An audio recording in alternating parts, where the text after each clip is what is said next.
Order. Welcome to this afternoon's session of the Energy Security Net Zero Select Committee, the latest in our sessions on the cost of energy, and I will ask our first panel to introduce themselves, starting this side, please.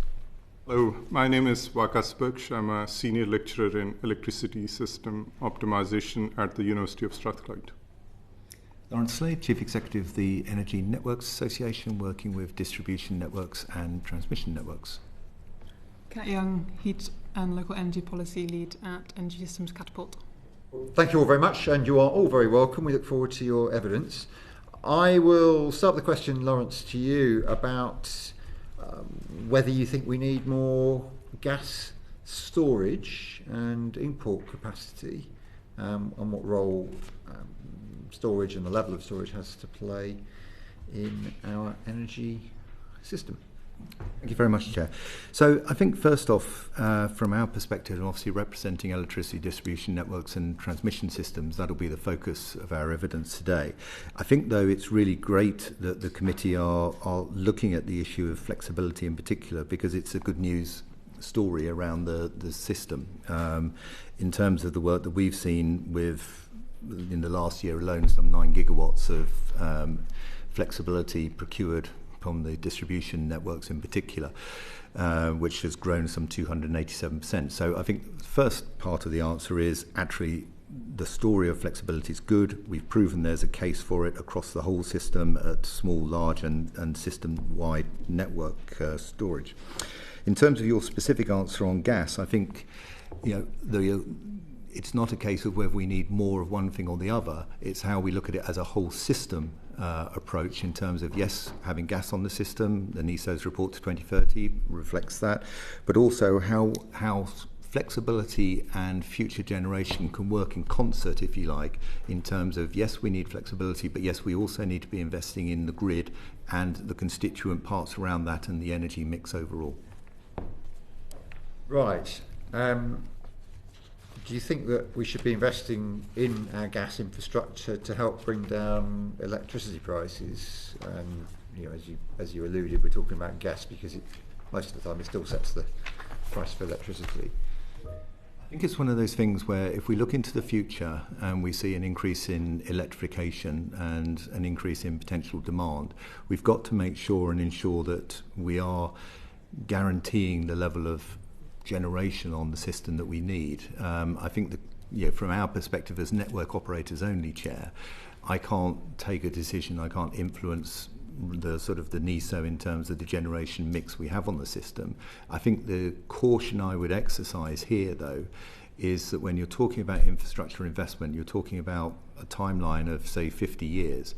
So we've got to be very, very careful in terms of gas infrastructure investment, that we measure that against increasing electrification and the need to expand the electricity network. And what's your view on the potential to invest in overseas storage, which is in part of the government consultation? I think from our perspective, again, that obviously draws into interconnectors and how we work there. From our perspective as the network operators, it's our role to look at how we can move electricity around the country in the most effective and the most efficient manner. So, in that respect, we will respond to where the generation comes from, where the storage is in terms of what we can connect. Okay. There is something we've heard as a committee is the very significant threat from Russia to LNG supplies or pipeline supply in the event the war escalates. So I think, what should we do about that? So I think, in that respect, I think it really does support the need to drive forward with the speed at which we are connecting as much clean renewable power as we possibly can. And I think that underwrites the need to connect at the transmission level, which in turn not only brings more power onto the system, but also has the benefit of reducing constraint costs, which obviously feed through to customer bills.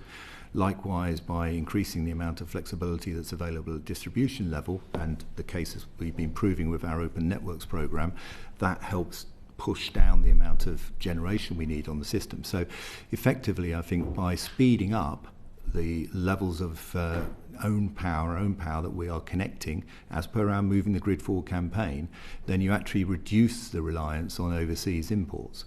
But the critical part of that is, and this is where it's so important that we all speak the same language and try not to talk about retrospective changes in regulation, is we've got to be absolutely clear around what we need going forward in terms of the scale of investment that's needed to do that.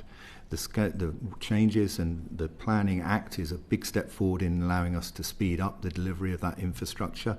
But the faster we do that, the faster we maintain the confidence of international markets and can deliver that investment, the faster we will be able to connect a new generation that reduces our reliance on imported gas, as you say.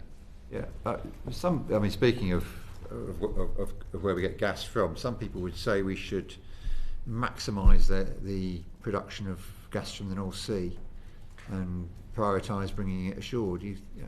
What credence do you give to that view? Well, I think that's probably one where I won't make a direct answer just simply because it's outside of my purview. As I say, I think the sort of our answer to the whole gas point, and it's supported by current government policy, is that if we move forward as fast as we can with connecting new forms of generation, be that wind power or onshore solar or wind, that's going to create a much better long-term sustainable picture for the country.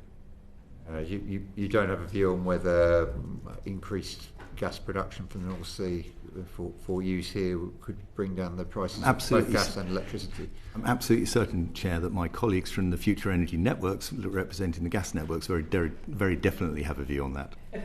Okay. Okay.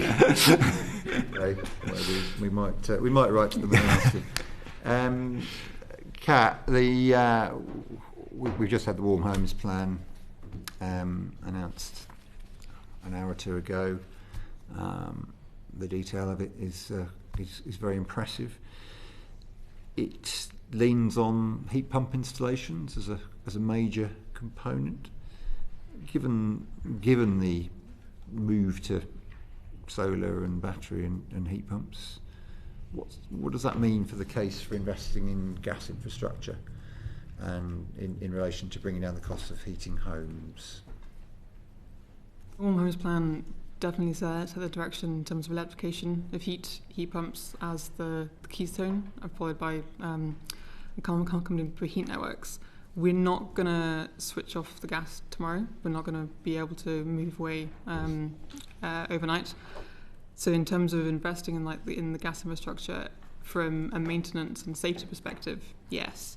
But I wouldn't want to see overinvestment in terms of locking in the grid in the future, because as we do move away, and the government's been very clear about this, you said this morning in the Warm Homes Plan, as we do move away from the gas grid, we'll end up with a declining number of customers on the gas grid. And so we need that exit plan on who's paying for the decommissioning of that in the future.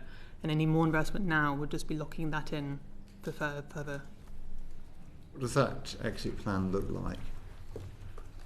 Good question, and we're pleased to see that that is government and Ofgem starting to think about that in the next Rio price controls, or looking at the different ways of decommissioning the grid. But we need to ensure that the costs of that don't fall upon the people who have the least power to move away from the gas grid. That's something we're clear about. So how do you do that? I don't have the direct answer for you. If I did, that would be excellent, and we'd all go home. You may not be the only person we've ever asked that question. Yeah. Yeah. Okay. Well, if you come up with an answer, perhaps you could let us you know. Thank you very much. Vera Hobhouse. Thank you. So the sort of long-term plan is to move away from oil and gas and into renewables, and then there's always the question of intermittency, and we need flexibility, but at what cost? I think that's really the big question. And so there are all sorts of solutions, battery storage, hydrogen, but also it has been argued that methane has a very large energy potential compared to storing energy through pumped storage, hydropower, or lithium or batteries. So gas could also, or methane could also be there just sort of it is currently there to cover flexibility anyway. Because as soon as we don't have enough energy, then we just turn on the gas, and they produce that tying us over the intermittency. And I'm trying to sort of understand. There's then also hydrogen, which can be stored and turned into electricity, which could then replace gas to cover the intermittency. But again, at what cost? And the question is really to you, Kat, first of all, will we ever have enough hydrogen? And particularly at a comparative cost to replace methane gas production in electricity? In short, I would be doubtful for that. Hydrogen, I don't think we'll ever have it cheap enough and in sufficient supply and produced cleanly to be used as base power and like a large scale flexibility. I think the amount of hydrogen that we'll have for that will need to be prioritised in other strategic uses, how to decarbonise for industry and agriculture. I think it definitely has a part to play in the flexibility because it does have the properties that you mentioned that do make it favourable. But I think as part of that diversifying of flexibility rather than large scale just swapping out methane for hydrogen. Yesterday I was at a breakfast meeting about short, medium and long-term battery storage. And I learned something. I learned that this is not something that would tie us over 2 weeks or so of cold weather, for example. We're only really talking about a few days here or there. Therefore, sort of the batteries are not possibly the answer either for a cold snap, for example. So, any ideas of where you see beyond 2050 we can cover? We have that flexibility where we have a system where the main energy generation comes from renewables? I think it comes back to that diversification of supply. It's going to be a mix. So it's going to be interconnectors. There's some really innovative research going on in terms of hydrogen salt caverns. Those are potentially long-term, like long duration energy storage. There's an innovator we're working with that using high-density hydropower. So a fluid that's 2.5 times as dense as water means that the elevation you need for the hydropower is 2.5 times less. Suddenly you're looking at needing hills rather than mountains, so you can get a lot more of. And there's over 6,000 sites they've identified potentially for high-density hydropower. That can be over day length. So it's multiple use cases that we need, not kind of all eggs in one basket. Anybody else? Go ahead. Okay. I think I'll just reflect on that in terms of, again, it comes back to the speed at which we can expand the grid, particularly at that transmission level. So the more that geographically spread we can connect new generation, the better that will be. But I think, as Kat says, it also reflects the need to have that mix of generation on the system, whether that's CCUS linked gas-fired power stations, whether it is some form of hydrogen, etc. It's all about having that mix on the system. I think there's there is the race at the moment to make sure we get ready for CP 2030, but actually in my mind that's also more about making sure that we get match fit, if you like, for the next decade, the 30s and the 40s, and that is really about making sure the grid is there to connect up these new technologies as we see different generation sites appearing around the country. So I don't think it's a reliance on any one single element. It really is about that mix of generation on the system, linked to the flexibility that we can provide. I'm briefly interrupt to say we will be voting relatively quickly, so we'll interrupt. What we'll have to do is suspend the session, and we'll get back to you as quickly as we can. But okay. I think we've got about 3 more minutes for this set of questions, then we'll move on to the next person anyway. Yeah, and then another question, fair enough, Chair. We also wanted to know what will be the main challenges in maintaining inertia on the grid as we decarbonise, and can it be done without adding significantly to the bills? And this was also my follow-up question. At what cost? I said at the very beginning, what does all of this cost, and which ones would be the cheapest options? Because for industry, for taxpayers, for bill payers, it's always a big thing on their mind. So anybody coming in on inertia, because inertia, I understand, is about the speed of the turbines generate in the generating of electricity. Yeah, so inertia is a key to ensure stability of the power system. Inertia is the stored energy in rotating mass of large generators, and traditionally it's supplied by coal, gas, some part of demand, but also large industrial motors. So as we are getting more renewable penetration in the system, at times the solution which market delivers doesn't satisfy the inertia requirements, and the system operator has to pull back on renewable generation and bring on gas generators to meet that inertia requirement, and that costs money. It is in the order of millions or tens of millions. It peaked during the COVID crisis when it was £350 million. Now it has come down to about £50 million a year, and that's because the NESO is taking initiatives to bring in the inertia market, bringing products to what they call stability pathfinder projects. In near term and in the next 10-15 years, the requirement for inertia is going to be there, and that's why the government has put in a strategic investment on 35 gigawatts of gas-fired generation. In long term, there might be some breakthrough in the innovation which can reduce the need for inertia, but for stability purposes on electricity system, that need would still be there.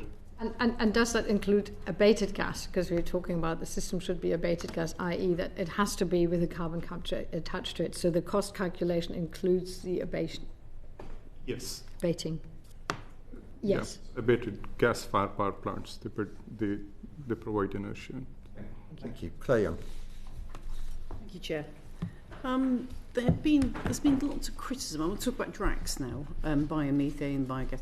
So there's been lots of criticism of the carbon negative claims made by DRACs. And some analysts have predicted that the revamp of the site could be one of the most expensive energy projects in the world. So if I can start with you, why do you think the government awarded DRACs a contract for difference to produce electricity at £109.90 per megawatt hour rather than alternative biomass or biomethane technologies? So there are two points here. One is, which you touched upon, is the sustainability impact of using biogas, and I'm not qualified enough to comment on that. I'll comment on the second point, which is the value of biomass for electricity system. It's true that TRACS is less flexible than fire power plant. TRACS offers around 10 megawatts per minute to 20 megawatts per minute of ramp rate flexibility, where CCGTs offer 3 or 4 times more flexibility. But for system operation, we don't need a single type of flexibility, as colleagues talked about diversity. Second point is that TRACS is strategically very important. So in 1990s, when we had Dash for Gas, our power system transmission planning is very much focused on CCGTs. So we must have something in North Yorkshire around where the DRACS is located. So in that context, I think it was the right thing to do to award a contract. DRACS is very stable. It can provide base load. It provides spinning reserve, which is a very useful feature of a generation power plant. How economically competitive would BECCS be against abated methane gas in generating electricity? It depends on the market conditions. It depends on the cost of gas. It depends on the cost of carbon capture, transportation, and storage.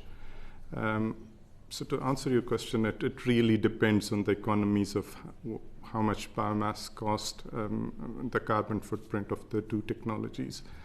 The only evidence I have in this regard is the bid and offer prices which it submits in the balancing mechanism, CCGTs and biomass.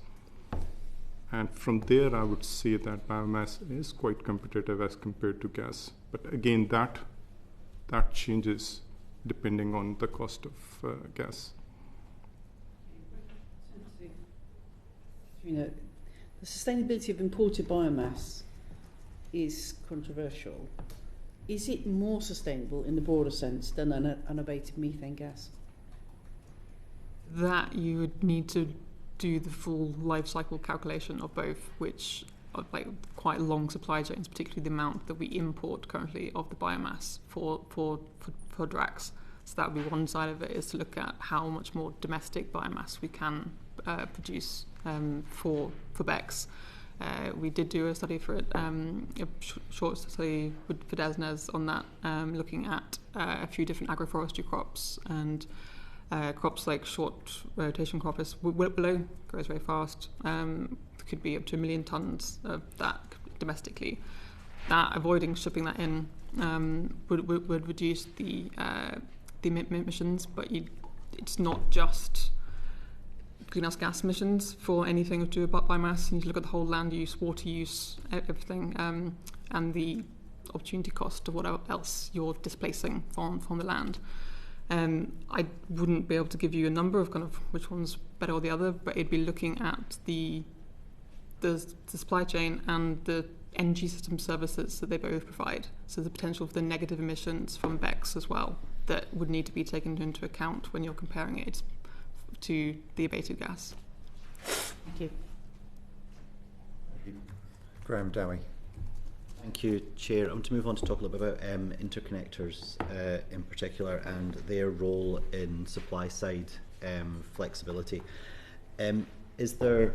I'm just waiting for that bell to go. I think that's just we'll wait. I'm not even going to start the question because that bell's about to go. You're trying to think of order. Session suspended, order. Right.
Order. Welcome back to the Energy Security Net Zero Select Committee, where Graham Downey is about to ask his set of questions. Thank you. I'll keep it short and to the point, given I'm still out of breath. How can the government be balancing flexibility through interconnectors and developing new sources of supply-side flexibility? And I'll give that to Kat, I think. So interconnectors definitely have their part to play in this. National Grid came out with their analysis yesterday that over the last 2 years, interconnectors have been a net benefit to consumers over £1.65 billion. So they're definitely part of the diversification to rely on flexibility. I wouldn't say interconnectors can be relied upon for resilience. Too much. To an extent, the interconnectors we have with our neighbouring countries, the weather isn't that different in terms of variable supply. The time zones, they're not that huge in terms of shifting peaks. If we're under a real stress scenario, it's likely our neighbours are as well, so the prices will be paying very high prices for that. It's definitely part of the whole system approach, but we need balancing. Is it something that's more useful in an emergency, but something that is unexpected, rather than something that would be considered part of a programme? If it was unexpected and it was just affecting the UK, then definitely we could draw on the neighbouring sectors. But if it was something that was more European-wide, then they would also be wanting that security of their own supply first. You don't see a risk that increased use or reliance on interconnectors would dissuade from domestic energy production for those reasons? No, I don't think so. I think we need both for that. And just to pick up on your point about cost, would there be any cost impact of building less on offshore and importing more at peak need? So building the offshore wind would lower the bills in the long term, but it will increase the flexibility needs if we're just building more and more offshore wind. So the interconnectors could help in that. And it's that balance mix that we're looking at, where importing at peak would be very expensive as well. But interconnectors, it's not an area that we've done in-depth research on. So I don't know if my colleagues want to come in on any of those. Yeah, I think I can probably usefully add to that. I mean, sorry. I guess just the more basic, what do you see as the role, and any additional role to what Kat's just outlined, as the role of interconnectors in supply side flex, but also keeping energy costs down? I think first and foremost, I agree with what Kat's saying in terms of they definitely have a role. On average, they're hitting about 15% of UK demand at the moment. In fact, when I left the office, I think it was around about 16% for today. So they're definitely a proven role, but that's as part of our overall energy mix. So I think... Would you see that changing in the future if we have more offshore? Would you think the target should be them coming down, the target, that interconnector role going up, or is it roughly... I think the interesting thing about interconnectors is that they tend to be more private investment funded entirely. And if you look at grids, it's able to survive without the level of public support as some other areas. So I think that's a key criteria. I'd also, just the point I'd make is that in 2024, I believe National Grid's interconnectors actually helped us meet demand during 12 periods when UK's demand outstrips supply. So they have a proven part to play in what we're doing in the UK, but I think as they grow, as our demand grows as a country, it's as part of the overall generation mix as opposed to a specific area by its own right. Just finally, from me anyway, can we be confident the savings from reducing the structural inefficiencies in how we trade electricity with the EU will actually be passed through to British consumers? Kat, if you want to start, or if I'm happy, Florence wants to. I'm not an expert on electricity trading, so I wouldn't be able to give you a hard answer to that, but it would depend on the wholesale and the market retail design, and that would want that transparency without the form that efficiency gain isn't guaranteed to be passed on to consumers. And does that come back to your earlier point about the weather being the same, the conditions being the same, that you're going to see similar conditions regardless? Yeah, it does help in terms of our neighbouring countries do have a different mix in electricity. France, their nuclear base load, that's very beneficial as well. So that it's kind of an extension of diversifying. Lizzie Collins. Very quickly, Jack, just so make sure I've understood this correctly. We're talking in this context about interconnectors only being used to import energy, but my understanding is they can be used to export energy as well. Just to get back to your point about the energy mix, would strengthening our interconnector system and trying to get an energy mix across Europe that was varied make for a more flexible market and perhaps lower import costs? So, for example, we have loads of wind in Scotland. They've got more sun in Spain. Would that play into it? And would it be worth collaborating with European colleagues to look at the energy mix across the whole of Europe, or is it just restrained by natural factors? I think definitely that makes in terms of maximising each nation's weather conditions and geographical characteristics, yes. I couldn't comment on the politics of this post-Brexit, and as long as the electricity grid could cope, that would be the main thing in terms of how, yes, with the wind very much flowing in Scotland, but how do we get that to Spain? Like, we can't get it to the south of England when we need it in the first place. It's the investment of that. It's not an either or, again, in terms of flexibility or grid reinforcement. It needs both of that. Just to add to that, interconnectors have an equalizing impact on prices. GB is a net importer, and our modelling and many others show that we are going to be a net importer up to 2030s. So consumer benefit. But from 2030s leading up to 2050, that role will reverse and will start to export electricity. So interconnectors are, as sources of exporting energy, are strategic in that sense. Ollie. Can I just add a question about resilience? People have started to raise the concerns about interconnectors being the target for attacks because they would undermine, because we rely on them for all the reasons that you've explained about balancing and so forth. How much and how many? I think there's about 14, aren't there, that we've got with our neighbouring countries. Does that sound about right? Less than that, 9.8 gigawatt of capacity. Yeah, I work in lines wrong. Forgive me. I mean, I know we've got one to and from Norway, and we've got a couple to France. And anyway, the point is, how much is the concern about risks to interconnectors for energy resilience and therefore national energy security a real problem? So generally, the way electricity system is operated is under an N-1 criteria, and one being the largest loss of infeed, essentially. So the largest interconnector we have got is 1.4 gigawatt to Norway. So the loss of that interconnector is a credible contingency, and we secure against that.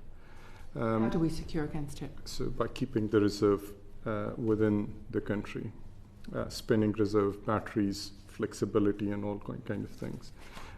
So increasing the number of interconnectors at the same magnitude is not necessarily going to increase the risk. But if we were to have more bigger interconnectors, like 1.8 gigawatt line link, which is coming in, then that would mean that we have to keep more reserve within the system, and that's going to be expensive. It's better to have lots of small interconnectors rather than a couple of big ones. Yeah. It's almost like sociology. Excellent. I will do the questions on large-scale energy storage in a second. I was trying to work out in my head, if you can help me.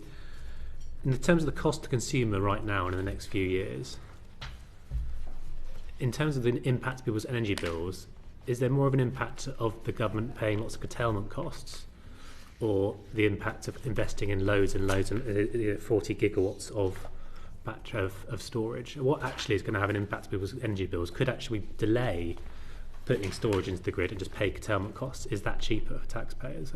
I just wanted to ask that kind of perhaps noddy question. Very briefly, I think there are three challenges which we need to sort out. Just adding more renewable energy is not going to lower the consumer costs. So we need to sort out transmission, that is to move energy around. Secondly is market mechanism. We had a long 4-year review, and we end up with a... Sorry. It was going to be less than a long time.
Order. Welcome back to the Energy Security Net Zero Select Committee hearing this afternoon. We will go to Mike Reader to pick up. So I'll pick up on my point, and I'll ask if we could just focus on the point of cost to consumer, the cost of energy.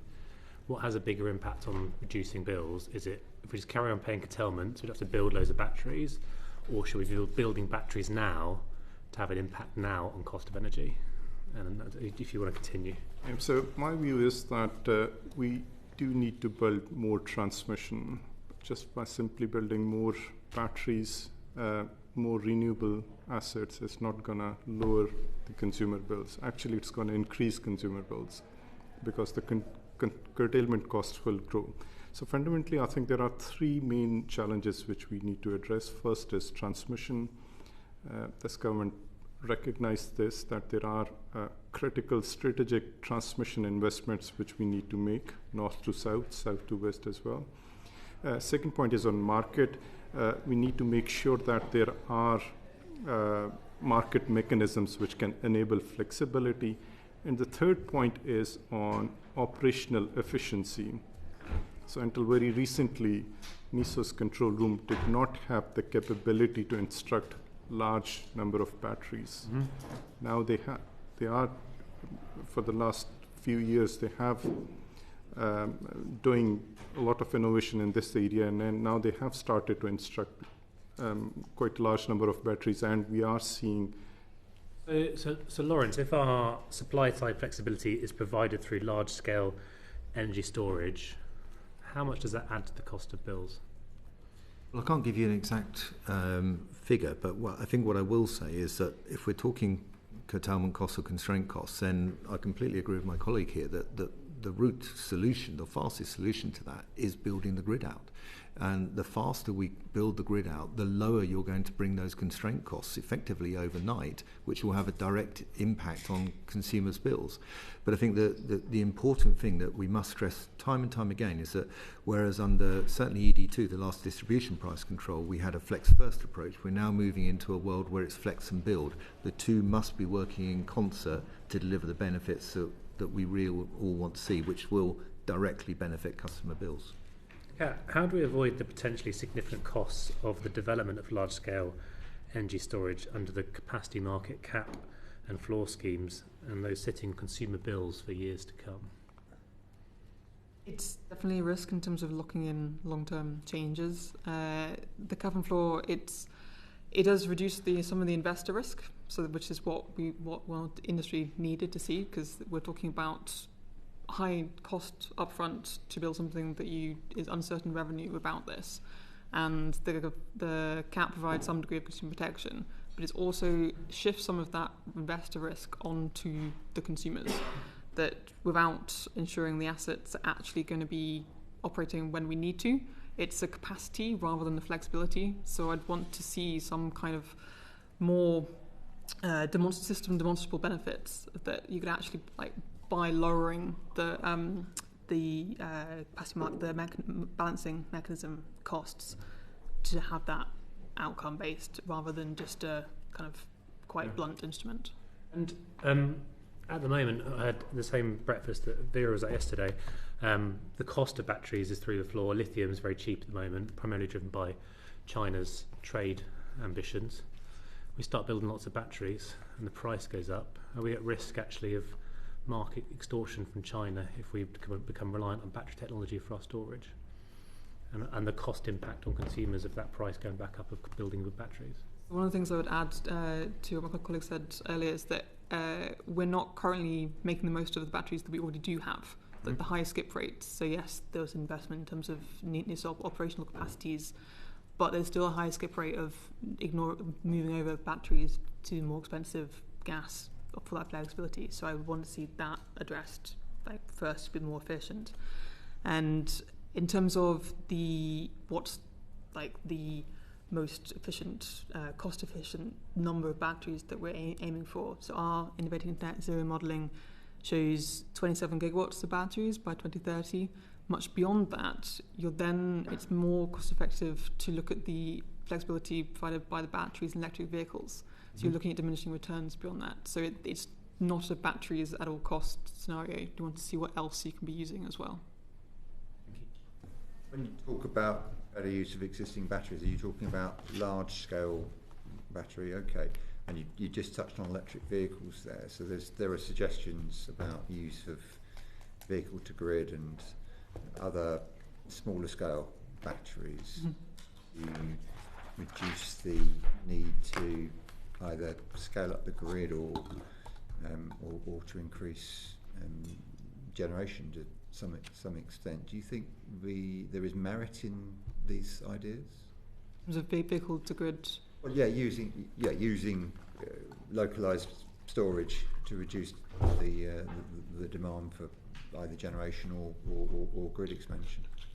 Definitely, for the one side, it's assets that are already being paid for by consumers, so it's not a direct cost to the energy system and the grid. It's a large source of it is that demand side flexibility rather than the supply side, so it is that balance that you need, which I'm sure you'll hear about in the next panel.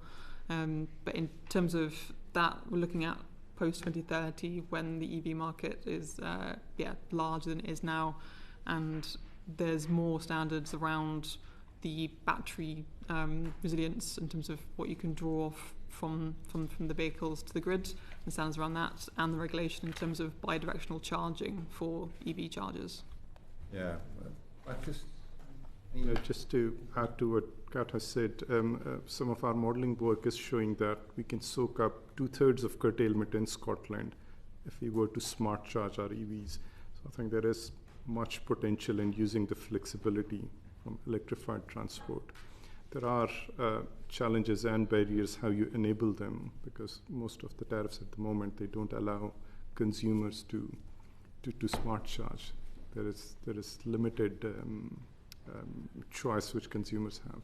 But if you end up in a world where consumers can offer their flexibility at competitive rates, and we are able to shift or make use of that flexibility, I think that is going to be very, very valuable. Okay, so you're talking about a combination of smart charging and use of storage. Bidirectional, yes. Yeah. Polly Billington. Thank you. I want to talk a little bit about supply side flexibility. Are we at risk of paying too much for supply side flexibility, Dr. Bukhsh? There is a risk that we end up in a world where we have too much supply side flexibility, over investment and standardization. My view is that risk is limited. There is a greater risk that we don't have enough supply side flexibility, and then there is a trade-off between supply side and consumer flexibility. Sorry, just to differentiate, I'm talking about paying too much for it.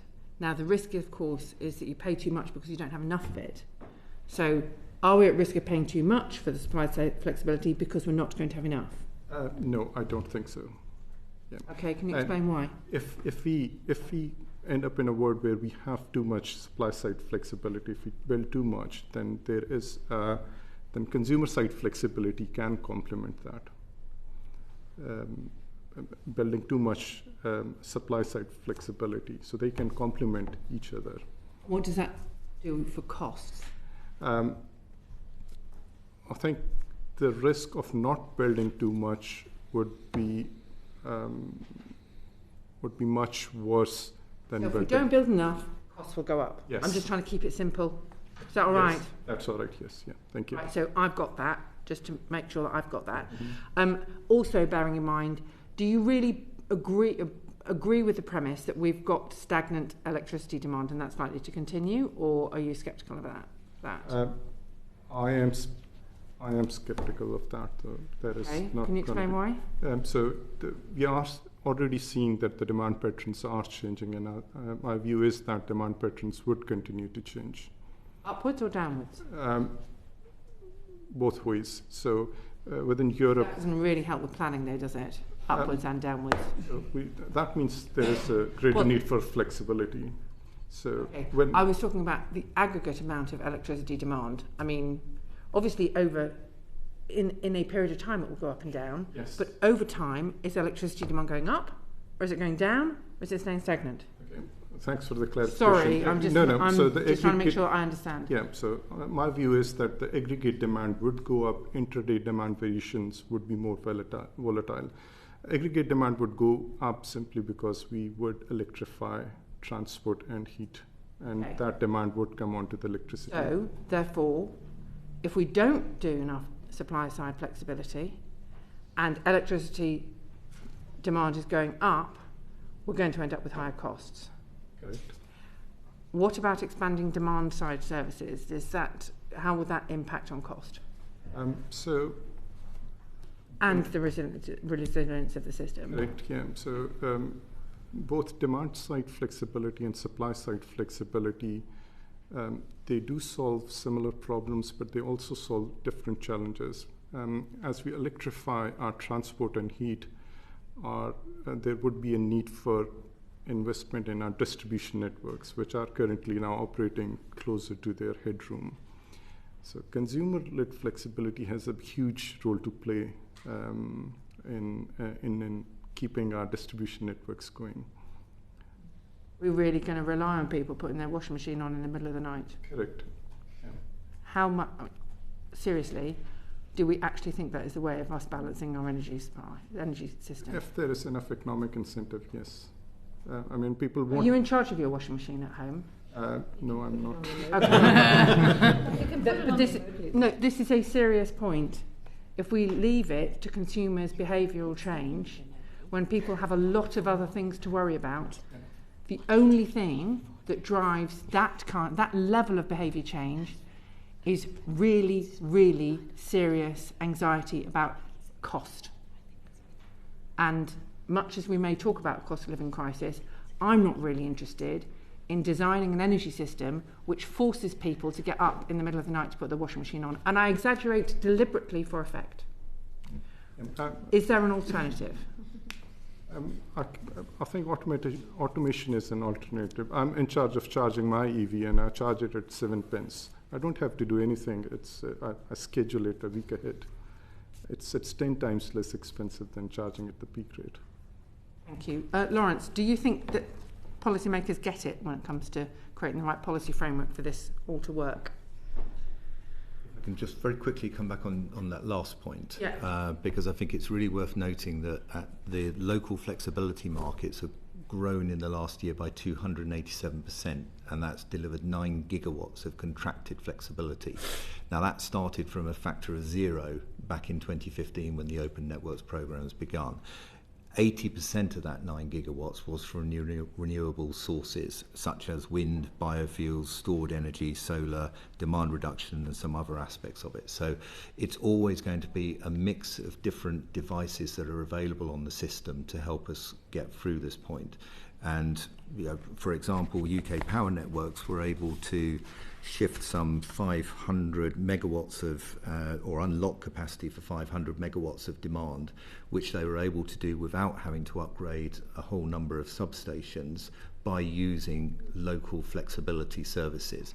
So if we get the right mix of technologies, some of which could be automation at consumer levels, but as well as actually the distribution system operators being able to call on batteries and various other devices, then we are going to be making a direct impact positively onto customers' bills. Do you think the current policy framework is sufficient for that to go up at the scale that is required, bearing in mind what we're going to increasingly put pressure on? There are a couple of really fundamental points here. So first and foremost, yes, we're heading in the right direction, but it's got to be a combination of having the right regulatory regime in place as well as the certainty around the policy direction. The two have to work together. Why do I say that? Because as we look forward into the next transmission price control, T3, and the next distribution price control, we're looking at needing tens and tens of billions of investment. That will come from international investors. Now, I touched on this earlier, but it's absolutely critical that I make the committee aware of the risk that if there is any suggestion of retrospective action around regulatory regimes, such as was referred to in your interim report, that has, as Ofgem quoted themselves, the potential for a direct increase in consumer costs. So we can deliver all of this. we can deliver it at the current 99.9% reliability that networks are giving you, we can hit and we can grow flexibility markets, but it's absolutely critical that the regulatory regime and the policy are very clear, very stable and very forward-looking. Could you elucidate the retrospective policies? I'd rather he didn't. Okay, fine. We've had that conversation. I mean, we would like you to write to us about it. Okay, fine. I have written to you about it already, Chair. Okay. But I'm quite happy to do so again. So, are you confident? I mean, a lot of this is. It feels like there's a lot of moving parts.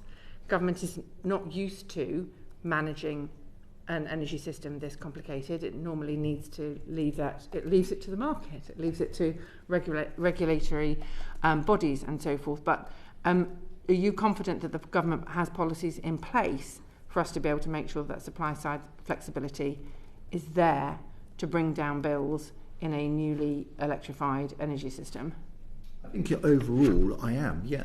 I think you mentioned leaving it to the markets. I mean, we were asked to look at flexibility and how we could build that market. From scratch, we built a market last year that's 9 gigawatts that's forecast to save consumers $3 billion in the next few years alone. Carbon trusts are looking at something out to 17 billion in terms of system savings at 2050. That's now moving to an independent market facilitator, Elexon. The key for us, I say it's moving in the right direction. The big ask is to give us clarity over the different roles of the market participants. So what's the role of NESO? What's the role of DESNZ? What's the role of Ofgem? What's the role of the DNOs? And what's the role of the market facilitator? If your report can line those up, that's going to be a huge step forward. That's very helpful. Thank you. Thank you. Vera Hophouse. Just very quickly, we've slightly moved on, but it is a debate about the distribution and the transmission networks, and ultimately, isn't it? So, and what is a bigger investment? What's a higher cost? So, upgrading the transmission network versus upgrading a distribution network. Isn't that also because we're always looking at the cost and consumers and energy?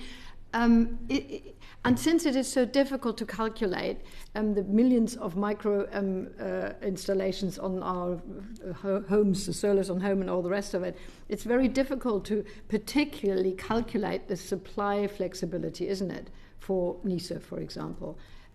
Can you put at any point a cost of what it would mean to sort of upgrade the distribution network versus the transmission network? I think we have got some numbers for the upgrade of transmission network, the big infrastructure projects going from north to south and so on and so forth. But I think I agree that one of the challenges that the impact of flexibility is felt across the energy sector on transmission, on distribution, on generation, so on reliability, balancing, so on and so forth. So it's very different. It's important to have a holistic view.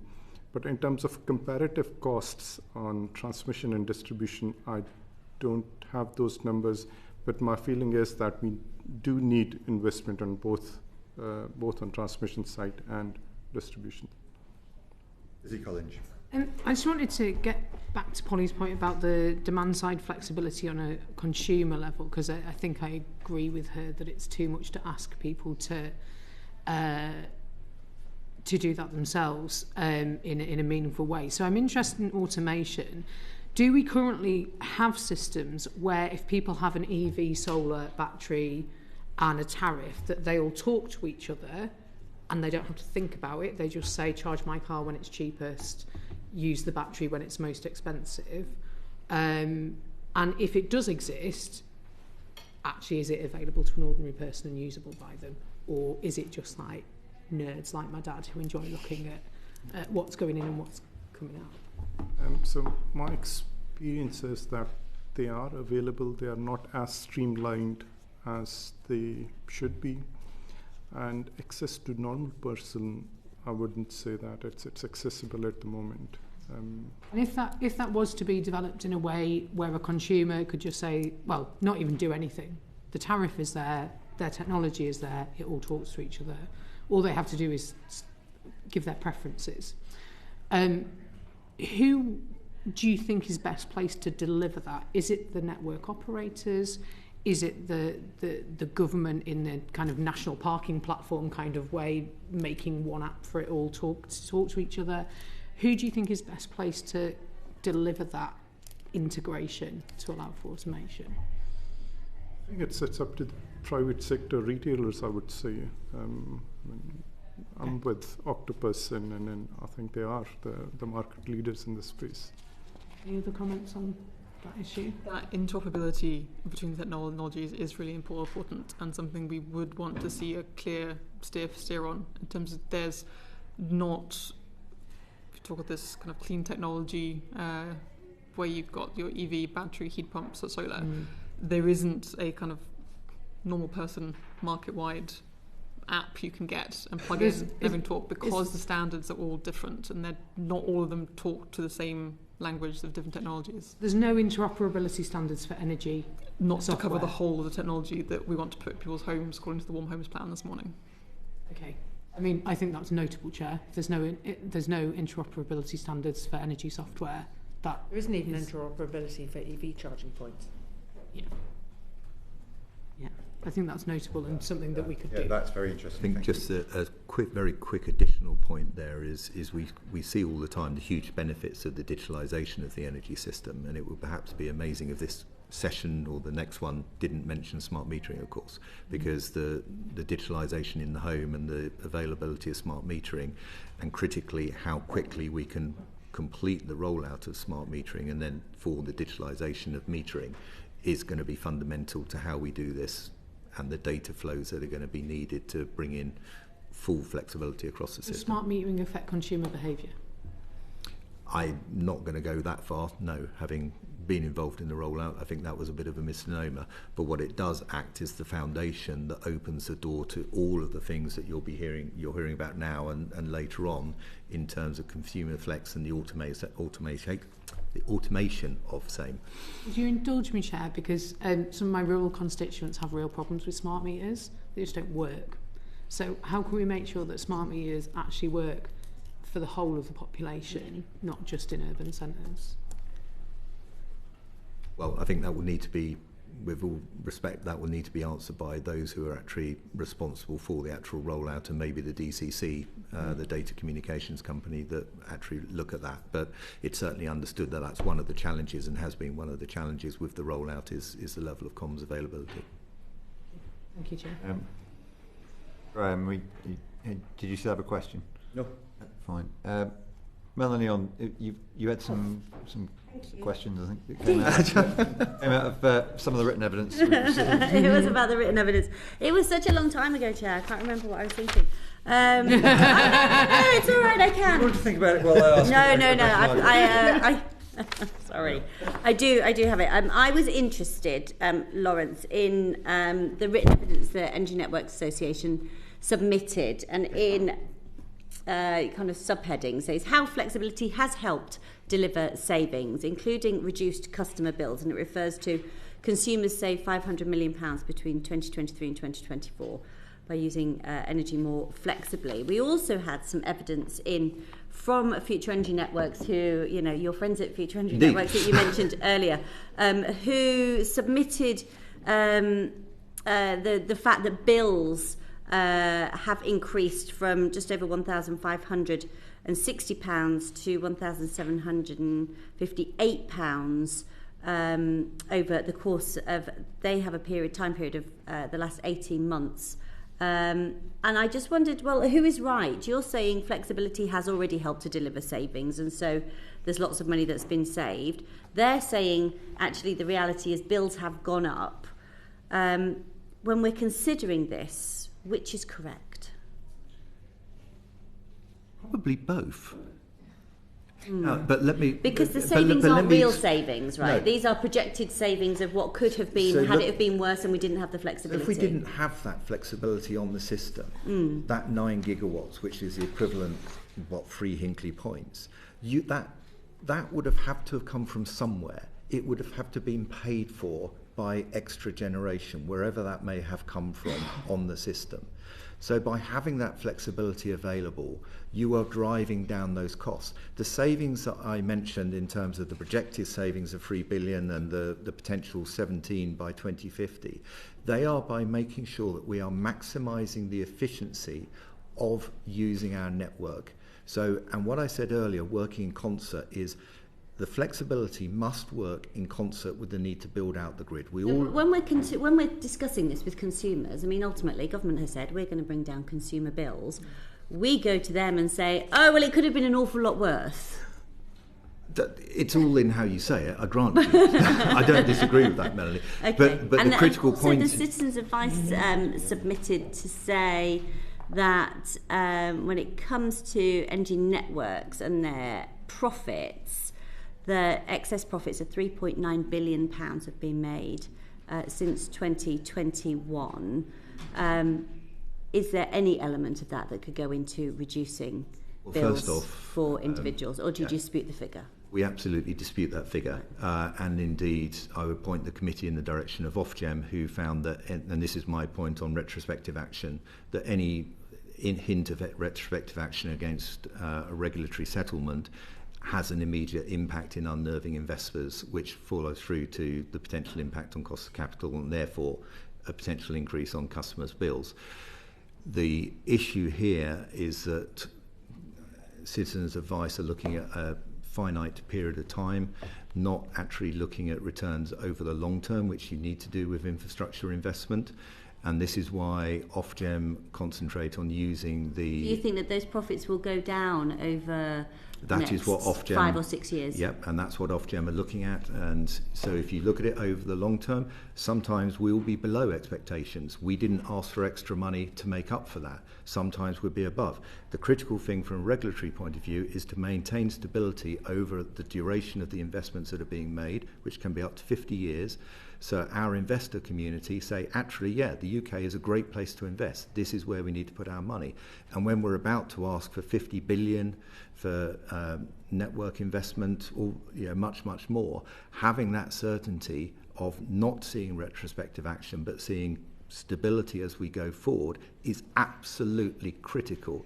I'll also point to the work that we're doing on the sector growth, which underlines just what an enabler the networks are, the electricity networks are to economic growth. You're doing enough to explain this to the likes of Citizens' Advice, who actually, when it comes to consumer-facing support and messaging, have probably got a better route to the general public than the ENA?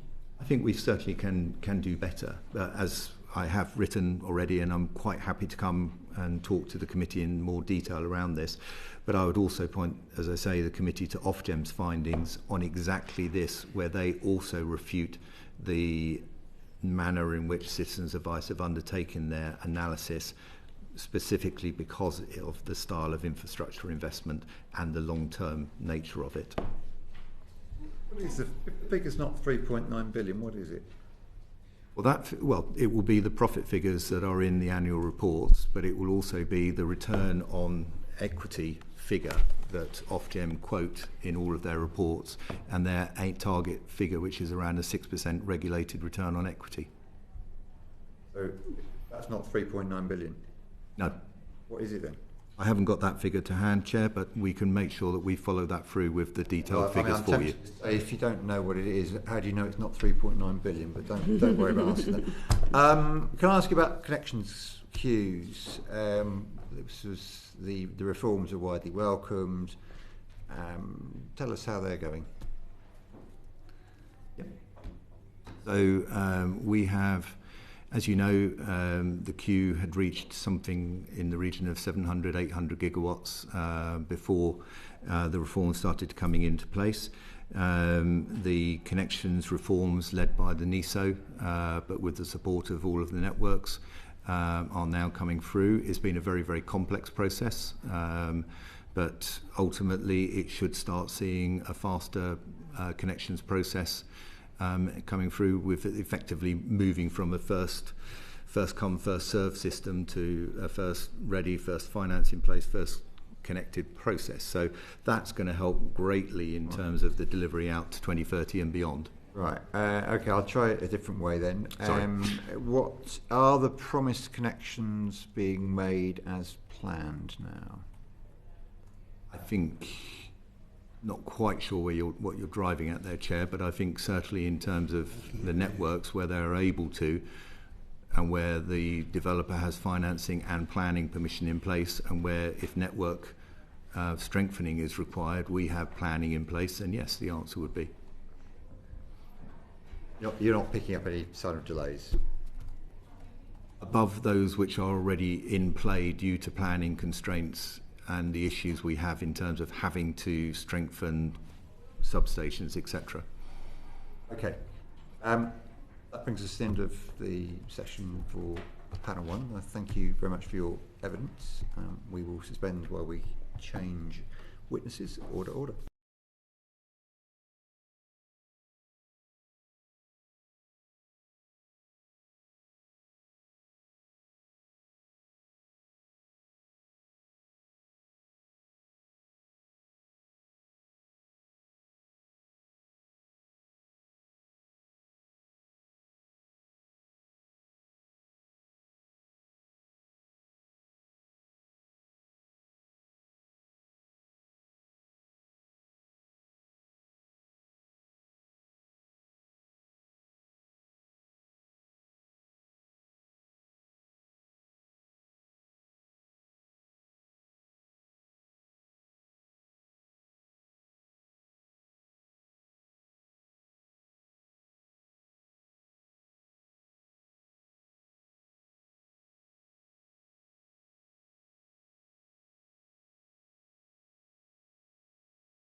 Welcome back to the Energy Security Net Zero Select Committee hearing on the cost of energy inquiry, and we have welcome to our second panel. If you can introduce yourselves, please, starting on this side.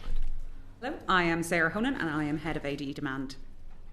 And Alastair Martin, I'm the Chief Strategy Officer of Flexitricity Limited. I'm Jacopo Torriti, Professor of Energy Economics and Policy, University of Reading. Well, thank you all, and you are very welcome. And first set of questions come from Holly Billington. Thank you. I think you were all witness to the last exchanges in the last session, so you'll understand some of our questions around demand-side flexibility. Do you think the government has more to gain by focusing on demand flexibility over supply-side flexibility? I can start off. So I think the numbers for Clean Power 2030 and beyond are quite telling, although there is absolutely a place for both. So by 2030, the estimates are we'll need up to 6 times more demand-side flex or consumer-led flex than we will hydrogen and carbon capture. So that's 10 to 12 gigawatts versus 2 to 7 gigawatts. And then even when we go out to 2050, we need about 75 gigawatts of consumer-led flex, which is over twice today's entire installed gas capacity. And that is in comparison to combined long-duration electricity storage and carbon capture and hydrogen of 68 gigawatts. So the potential and the need to make economic flexibility the route is anchored by consumer-led flex. What's interesting then is that it doesn't necessarily get the headlines or the funding or the resources as some of these flashier, newer technologies. May I? Yeah. I mean, I absolutely agree with that. I think that consumer-led flexibility, there's a reason why it stands out in the Clean Power Action Plan, and it's because of the analysis done by NESO ahead of that. As to what size things can actually get to in the timescale that they've got. But there's another side to that, which is that in consumer-led flexibility, you're not just looking at knocking off a peak.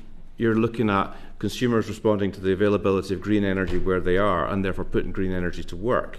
And when you do that, you're making best use of an economic resource that we have as a nation. And that clearly has an overall economic benefit. Rather than discarding it, we're using it. Rather than importing it, we're getting it for free from the sky. And that is because consumers can be flexible. When you do that with sufficient consistency and laying down of track record, what you also get is incentive for consumers to become more involved. And all of this is about consumers choosing to be involved. I don't believe in the push the consumers off the bars idea. I don't believe in that. I think it's about choice. But when they know that it's worth it for them, they do come in, and then you get a reinforcing cycle. And so you get an awful lot more than what you initially thought you were going to get when you first started. So yes, the government has a lot to gain by pushing demand-side flexibility. Professor Torriti? Well, let me add a little bit to what Alastair just said, and particularly around the demand turn down and turn up, which is basically avoiding curtailment of renewables. So we have a recent paper by Professor Newberry, University of Cambridge, showing that curtailment costs of renewable at the marginal terms are 3 times more than the average curtailment, which means because dispatching happens at the marginal cost, would be basically for every new renewable energy sources would be curtailed, would be as a system paying 3 times more than we should. So demand turn up is a really valuable alternative to curtailment and a very cost-effective one. So that's an asset that supply side flexibility doesn't have. This matching green energy when it's available on the system and avoiding curtailment of renewables. Okay, I've got some formal questions here, but I'm just going to ask the straightforward ones. Alastair, we've known each other for some time. You are all 3 of you deeply enthusiastic about energy. So am I. I barely spend any time thinking about energy, however, in my own home, for the reason that I am comparatively, I don't have to worry enough about the cost. And I genuinely believe that for a progressive world, we don't want to have people worrying about their energy.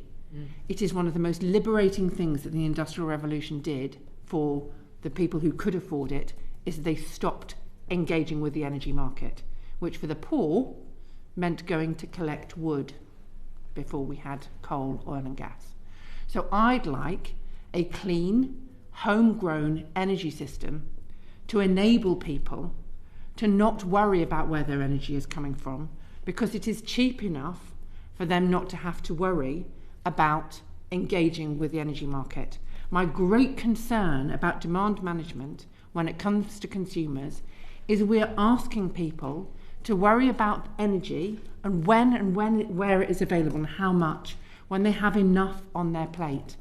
Can you, as energy experts, A, understand the principle on which I'm coming from, and B, come with some proposals about how we might make sure that I don't have to have a worry about my constituents saying, apparently I can get free or cheap energy, but I don't understand it, it's happening somewhere else, and all I'm getting is a bill I don't understand, which frankly, having had the conversations with the energy companies, is the situation they're already in. We don't want it to get any worse, do we? I really enjoyed the way you put that, and I fully support it. And I'd like to have a transcript of that if there's one going, because it's a really important thing to say inside the energy industry, that we cannot tell ourselves that we're going to continue to fund the clever and fancy things that we do in energy by dipping our hands into the emptiest pockets. And when you use the word worry, that's exactly the opposite of what we want people to do. There are some people who want to engage in energy because, frankly, they're energy geeks like us, and that's great. They're useful as the early adopters. But for the vast majority of people, they're probably geeks about something else, but not energy. And so what we want to do there is a 3-stage thing. First off, you've got to think about energy waste overall, and you've got the Warm Homes Plan coming forward, and that's very interesting. Then you need to think about the fact that there are routinely expensive and cheap times to have electricity.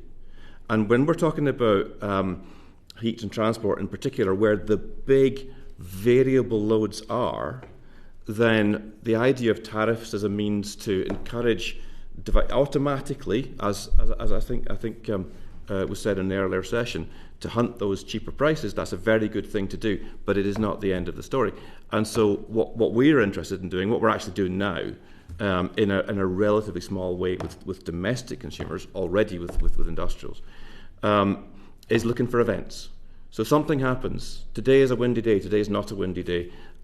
You might have a large event, such as that time when a couple of ships dragged their anchors in the English Channel, pulled the French link, and we lost a gigawatt of supply. Sometimes you get big name events like that, but we actually get hundreds of events a week, most of which are low level.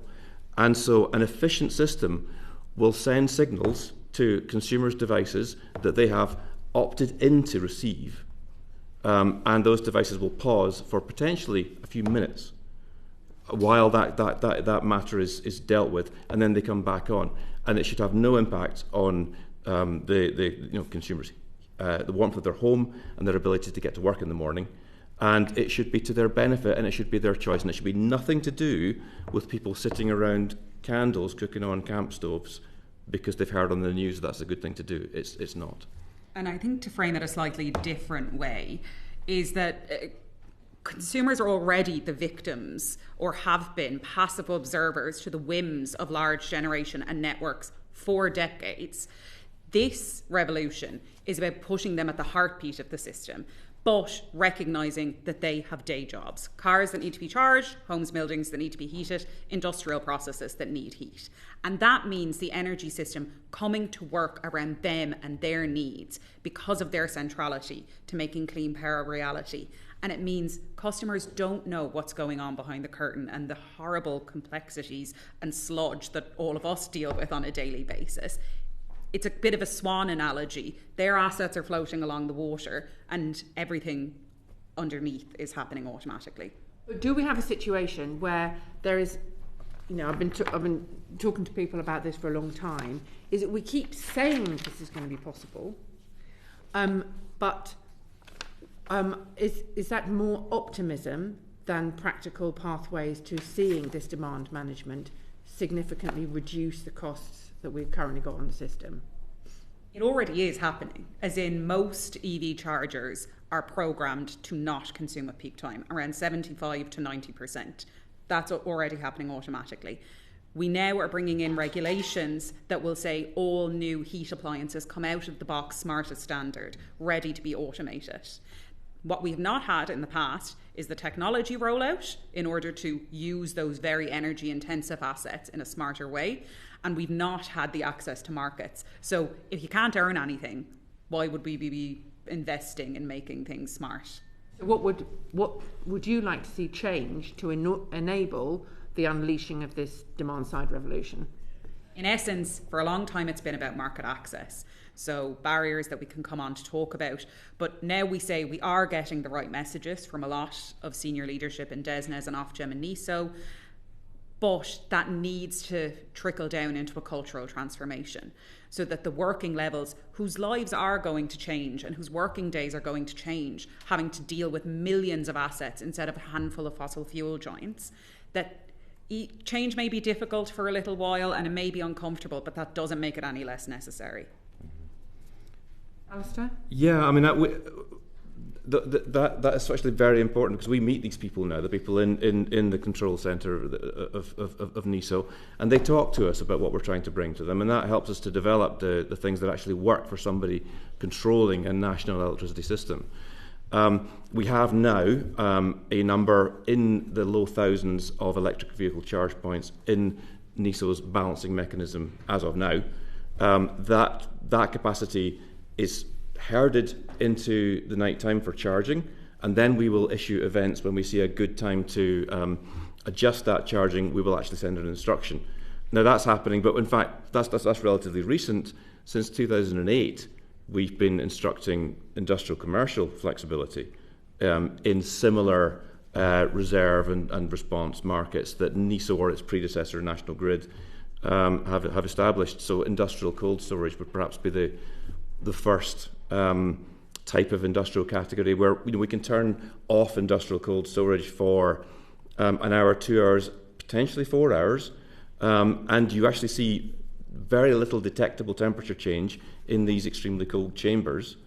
But that's just exactly the right amount of time for the control engineers in NISO to stabilise the system and get other capacity in place. It has been happening for a long time. What I think has been frustrating to me has been the limited growth we've managed to achieve in that time period for a large number of reasons. What are the barriers? What are the reasons? So there's probably 3 categories to those.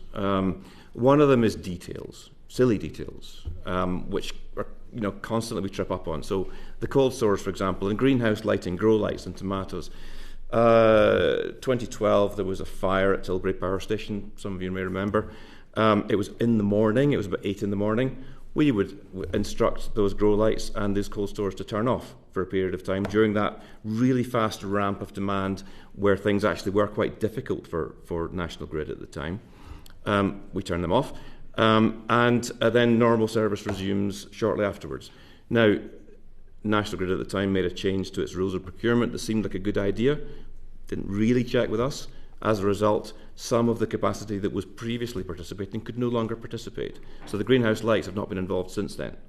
The cold stores are still just about there, but the greenhouse lights are kind of paused, and that's really frustrating to me.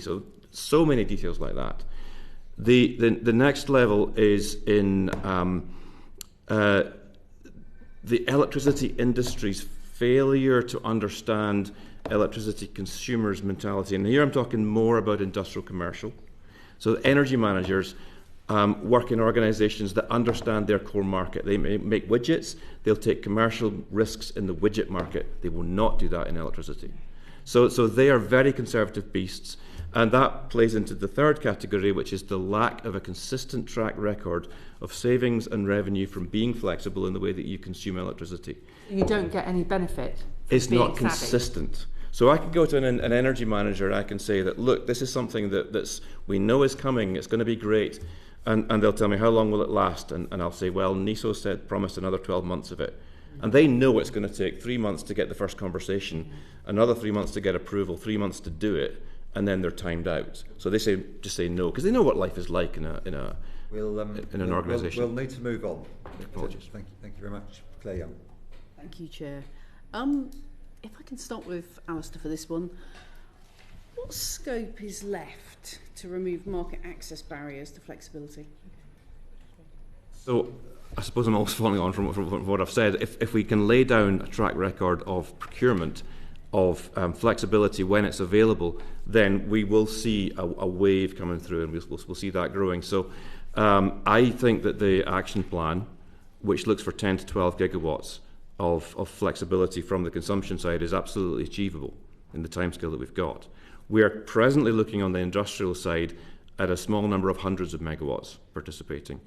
As NISO has upgraded its systems, and it's done an amazing piece of work over the past couple of years in improving the way it buys things in real time. This is right at the wire.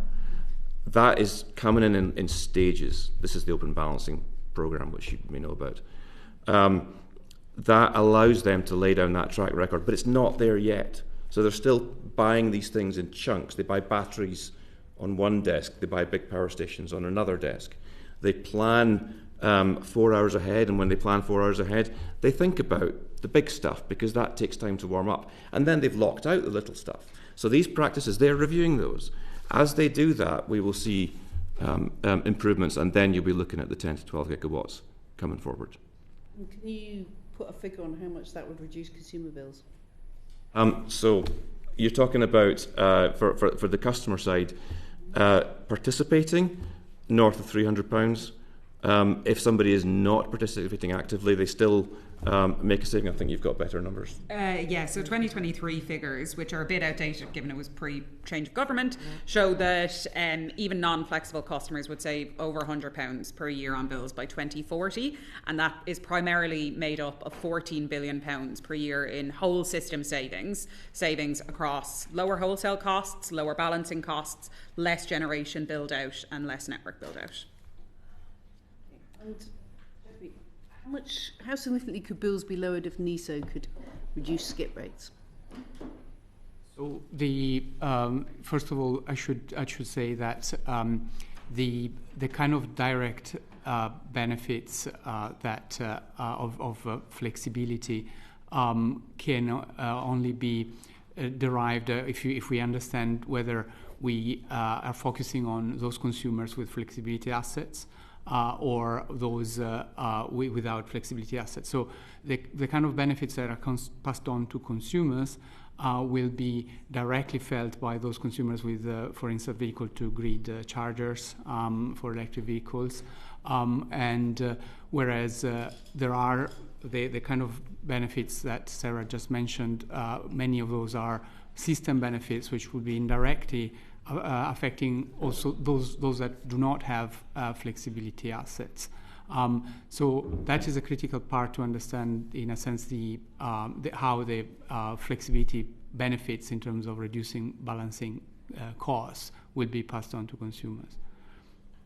On that, NESO only started publishing data for how often consumer-led flex assets are skipped in December, but that shows skips of between 45 to 85% of the time.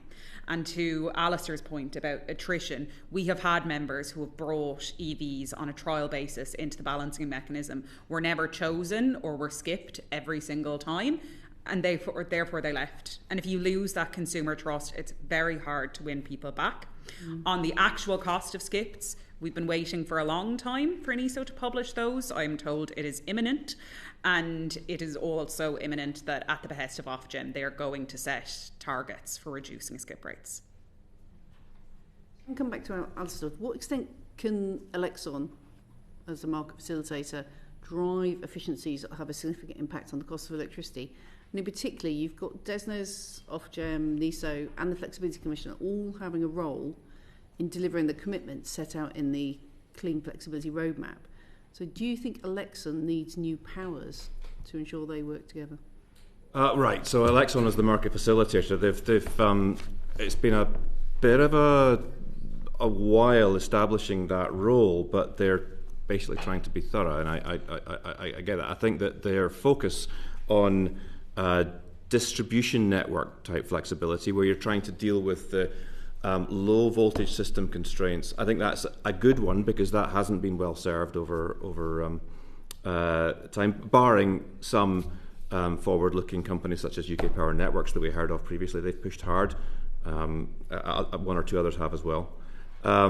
What I think the market facilitator is going to do, and I'm really quite positive about this, is establish rules of engagement between NESO's control room, which looks at the whole network and the total energy balance, and the control rooms of the distribution system operators as they become distribution system operators, and actually establish rules of engagement that mean that when a dispatch of some flexibility helps both sides, there is an agreement that can occur and who's paying for it.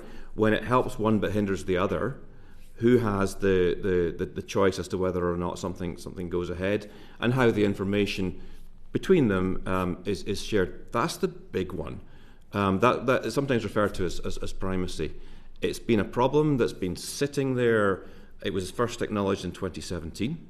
It's taken us 8 years to get here. We don't really have that time. And so what I really want to see, and I think I will see, is Elexon tearing into that one, which will be very beneficial. They equally have to have markets to facilitate, and some uncertainty has been thrown on that recently by Ofgem's decisions on the next round of price controls for the DNOs, which you heard about in the last panel. And there's no doubt that we need anticipatory investment in networks, but writing a blank cheque at the expense of demand flexibility is also not the way to go about that. And injecting this level of uncertainty into the sector in parallel to moments of great achievement like the Clean Flex Roadmap is just this swings and roundabouts that gets us nowhere fast. Thank you. Vera Hophouse. Thank you. So demand-led flexibility obviously depends on consumers engaging with thinking about their electricity. We've already been discussing whether that's actually a good or a bad thing. But, you know, whatever, consumers haven't really engaged very much with flexibility, and uptake hasn't been very widespread. Has that surprised you, Sarah?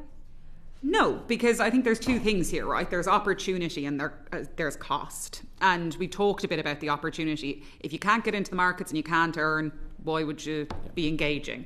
That all is set to change, and hopefully will change much quicker than it has to date quite soon. And it's ironic because to date, customers have been locked out of the markets that they pay to fund.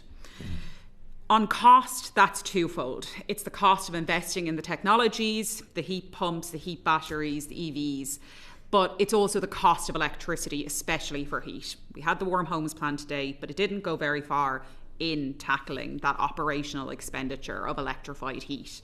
And if you look at heat batteries and heat networks in particular, they are comparatively far less supported by government than heat pumps are, but may be the only solution to electrify heat for about 20% of homes. And so as long as we have an electricity price that is 5 times higher, and I know the chair discussed this in the House today, then gas, we are not going to be able to operationalise flexibility for heat. Okay. And do you think consumers would be attracted to tariffs where large smart appliances could be switched off by the grid operator remotely at peak times? So ultimately, talking about, we don't really want to think about it. I'm happy if somebody else does it for me. Absolutely, and that is automated flexibility, right? And a poll last year showed 84% of customers would do flex if it meant lower bills.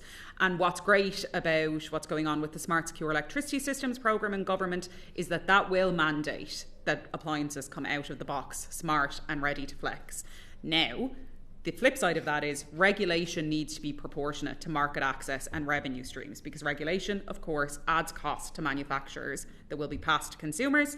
And if they do not have the way to earn back that extra cost in markets, then it will be even less appealing to adopt low carbon technologies. And I do just want to correct something that happened at the last panel. It's fair to say that, yes, interoperability is not a part of the system today, but the Smart Secure Electricity Systems programme is consulting on and will be mandating interoperability from all smart devices in the future. What's the time frame on that in the future? So phase 1 of the regulations will be in force in 2027, and then phase 2, I believe the end of 2028, but I may need to come back and correct that. And just very quickly to Alastair, if the savings on balancing costs are so significant, do we need to raise the sums on offer to consumers for being flexible? So first, may I just correct something that also happened in the previous panel? I don't think it's about washing machines. I think washing machines are not the point. Heat pumps and electric vehicles are the point, and domestic batteries, and that you do that first. Because they are large. Because they are large. And when it comes to heat pumps, if you're in a cold snap, they run almost continuously. And the key in that circumstance is to have sufficient preheating of the home before the kids come home, say, so that you can be off for the peak. And maybe if you have a heat battery, that's easier to do. They don't have to be huge. Whereas electric vehicles, it's you can do so much more across the whole time because they're more consistently used, but they're not used every hour of the day. Sorry, I've moved on from the actual question. Apologies. No, that was very interesting. To which the answer is, but the tariffs aren't really there to make the most of it, and then it goes back to what Polly was saying earlier about relying on consumers to get their heads around complexity and get in the right place with their tariffs. And I think the way I see it is it's efficiency first, tariffs second, events third, and the tariffs bit is moving. Efficiency is probably a bit behind, should be ahead.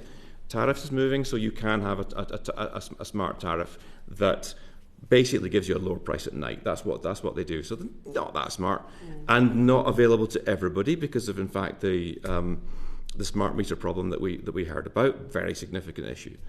And would we need to raise the incentives for consumers to do that if the cost savings are so significant? I was on demand turn-up, I was just going to say, because I think it's not about raising the offers on the incentives on offer to consumer. It's about giving them a seat at the table to begin with.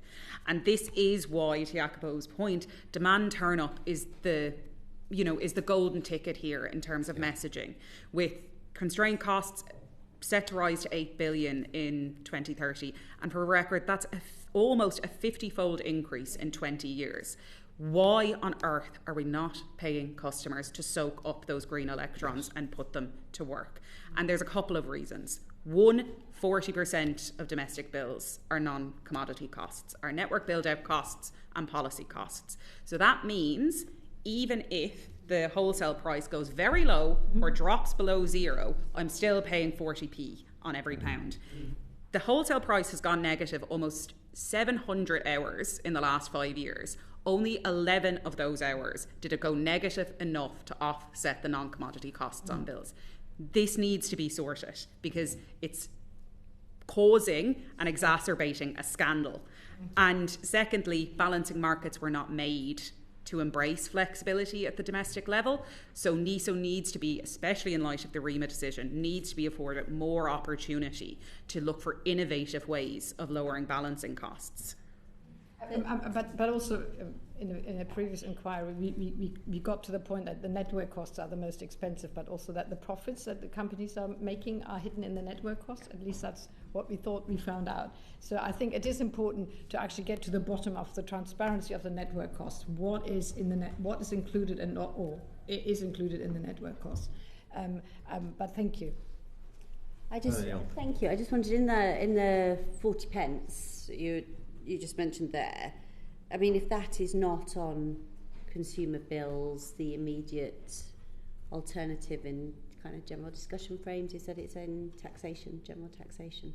It could be in taxation, it could be rebalanced with gas. There's lots of options on the table, and Ofgem are investigating this. But what the investigations aren't necessarily really delving into, and what REMA was supposed to answer, is to how to lower those costs fundamentally wherever they sit, because they're going to have to be paid for.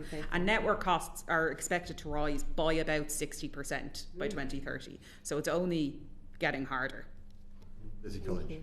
Thanks. So there's a couple of things I want to raise, and very much from a consumer point of view, something you just said there, Sarah, about the percentage of network costs. Have we lost the link between usage and cost almost entirely, and does that make it more difficult to incentivise? When you say uses and costs? So the consumer use of energy, is it because so much of the percentage is not about the wholesale cost? Have we essentially broken that link between use this much, it'll cost that much? We almost have, and customers, when surveyed by Ofgem, over half of them said they would like either reduced or removed standing charges, even if that meant incorporating them into the wholesale cost, because at the most basic level, customers want to feel like they have some control over what they're paying for. Following on to that control and giving customers a seat at the table, in the last session, I was following up on some of Polly's points of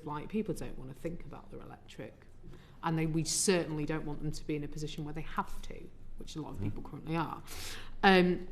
So what is the likelihood, or what is the ability for a consumer to just go, yes, I'm in, whether that's with my EV or my heat pump or my electricity, whether it's switching something big off or switching something on when it's cheaper?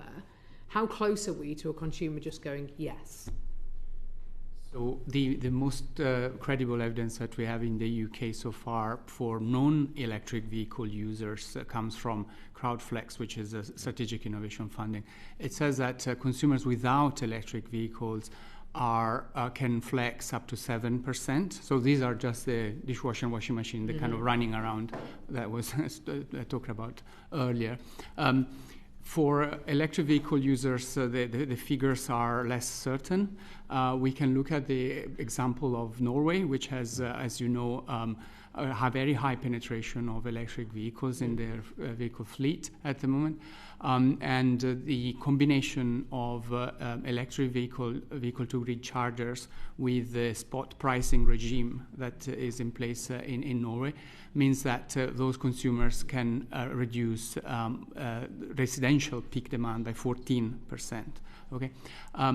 Now, probably that's enough. But what it has done over time, combined with high levels of automation, which was discussed just before, and the automation particularly of heat pumps and electric heating, it has reduced balancing costs in Norway because the difference between troughs in demand and peaks has reduced over time. That's the effect of a high electrification of transport and heating, along with the measures that I just discussed. From the ordinary consumer's point of view, in a British household,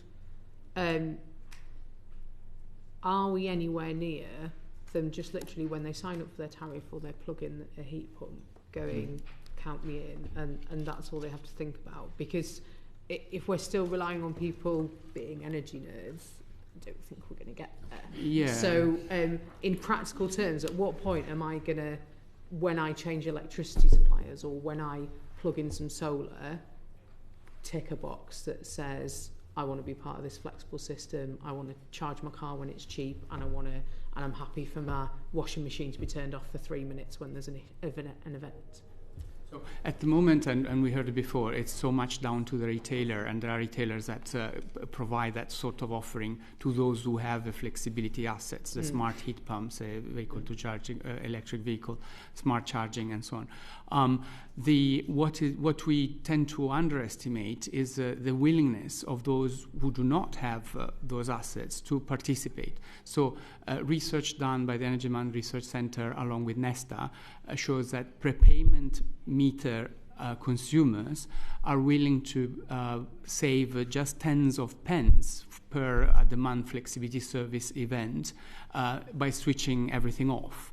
I mean, well, that's because if you're on a prepayment meter, you don't have any money. Yeah, by definition, you're desperate to get those more savings. You're desperate. Yeah. So it is not, of course, the only way and to save money, and it's probably not the most recommendable. I think it is a clear message should be that flexibility is not necessarily a win-win for everyone, and we need to be clear about those flexibility and equity implications for consumers. Thank you. We'll move on to Graham Downey. Thank you, Chair. Just to go back to some issues you were talking about earlier, Alastair, in terms of commercial and industrial. Oddly, a business in the constituency got in touch a few weeks back, very concerned, again, part of the transparency around their bills, the feeling that, frankly, someone else is making all the profit. I don't see where this is going to. And you touched on a little bit of this from a systematic sense earlier on, but what's the most effective method to support businesses to become more engaged in using electricity more flexibly? So it's a lot of it is to do with heat, and it depends on. So I'll give you an example. In there's a distillery, Annandale, which independent, so they can do these things. They've invested, and government has supported an investment in a heat store, which is fueled with electricity. So they can either buy gas on the day, or they can buy electricity when it's cheap. And they can use either source of heat to make the whiskey.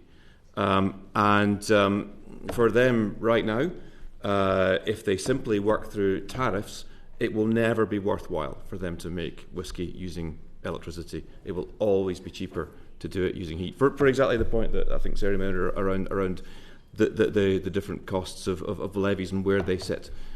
So that is one of those businesses that falls in that gap in between the strategic industries that have received support and domestics, where the modest amount of rebalancing that did happen in the budget has I think it was £150 saved. So businesses, the majority of businesses fall in the gap. Yeah. And so looking at that gap and thinking about how we can make it worthwhile for people to electrify and be flexible as they do it is the win there. How do we do that, or what is the role for government in doing that is perhaps a better question. And how do we, or is it a case of we need to find a way for businesses to organise, to have an ask to government? Because that is, as you say, the largest group we need to try and get to. How do we get them? Because I think they want to be, they want to do this if they see a benefit. Is it government support? Where does that come from? Is it market support? Well, this is exactly what happened in summer, right? As in, the industrial strategy came out on the same time they essentially ended the Industrial Energy Transformation Fund, which helped Annandale get this thermal storage. Right. We had some hope in the autumn budget that there would be a targeted electrification discount for dispersed sites which represent about 1 million jobs across the country.